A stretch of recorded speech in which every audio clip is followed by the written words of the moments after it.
তো এটা মসজিদ হইল সীমানা টিলা জামে মসজিদ। সবে চিন্তা ভাবনা করতাম মসজিদটা কিরকম বানাই, মানে আল্লাহর ঘর আমরা বানাই বেশি রাজি হই না, আমরা নিজে নিজে ঘর বিল্ডিং বানাই টাইলস লাগাই। তো এটা দুঃখের বিষয়। আর এটা আল্লাহকে আমরা মাফ দিত যাতে আমরা ঘরের বাথরুমের পর্যন্ত ভিতরে আমরা টাইলস লাগাই দিই, কিন্তু মসজিদের মেইন মসজিদের ভিতরে আমরা মাটি রাখতে পারি না। এটা শরমের কথা বেশি না, কারণ শরম মাত্র সামান্য 60 বছরের শরম। এটা বেশি মরণের টেনশন, 60 করোড় বছর দিয়া ওখানে থাকতে লাগবে। তো আল্লাহকে আমরা সবাই মাফ দিত। আর এরকম আমরা জানিয়ে ভুল করি যাতে এরকম আগে আর ভুল হয় না। আর আমরা এই মসজিদের ব্যাপারে এখন মসজিদটা কিরকম উন্নত হইতো ওইটা নিয়ে আমরা এখন আলোচনা করতাম। আমি বহুত দিন থাকিয়া এখানে এই মসজিদের কাম চালু করার লাগিয়া এই গ্রামের সব মানুষই আমি মসজিদের অবস্থা দেখতে পাচ্ছি কিরকম। মেহরাবের অবস্থা দেখুন আজকে দেখে সবার লগে সহযোগিতা করি। আর যাতে আমি একলা সম্ভব নয় এই মসজিদ বানানি, যদি সবে মিলিয়া আমার হেল্প করুন। এখানে দুনিয়াটা হচ্ছে একজনে আর একজনের হেল্পের উপরে।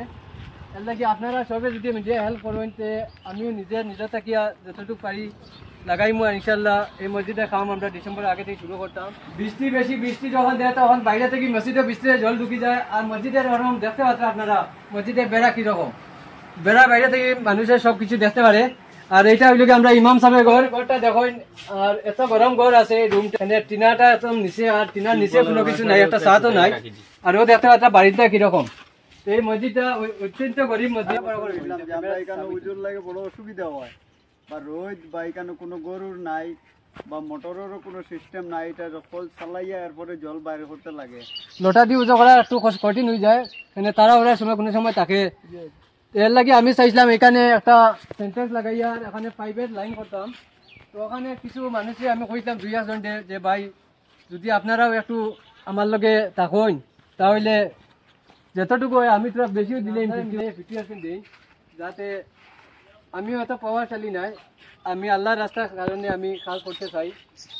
আজকে আল্লাহর রাস্তা কাজ করলে কালকে জরুর আল্লাহ আমার দেখবো, ওইটাও চিন্তা করি করবি। বর্তমানে এই মসজিদের ইমাম সাহেব আফজল হোসেন বড়ভাইয়া তাইনো স্ক্যানার দেওয়া হইব। আপনারা দয়া করিয়া এই মসজিদের খাতিরে, আল্লাহর খাতিরে, আল্লাহর ঘরের খাতিরে যা পারেন এই মসজিদের নামে দান করবা, যাতে দুনিয়ার আখের দুনিয়াটা বনে। খালি দুনিয়ার লাগে আমরা ঘর বানিয়ে লাভ নাই, এটা যদি বানাইতে আখের তো গিয়ে ঘর বনবো। এর লাগে আমরা খবরের চিন্তা বেশি করতে লাগে। আফজল হোসেন বড়ভুইয়া ওনার স্ক্যানার দেওয়া হয়েছে সর্বসম্মতিক্রমে। আপনারা যে যত পারেন এই নাম্বারে দিয়া সাহায্য করবেন। ডিসেম্বরের আগ পর্যন্ত এই মসজিদে কাম শুরু হইতো। আর দোয়া করবা, আপনারা দানও করবা, দোয়া করবা।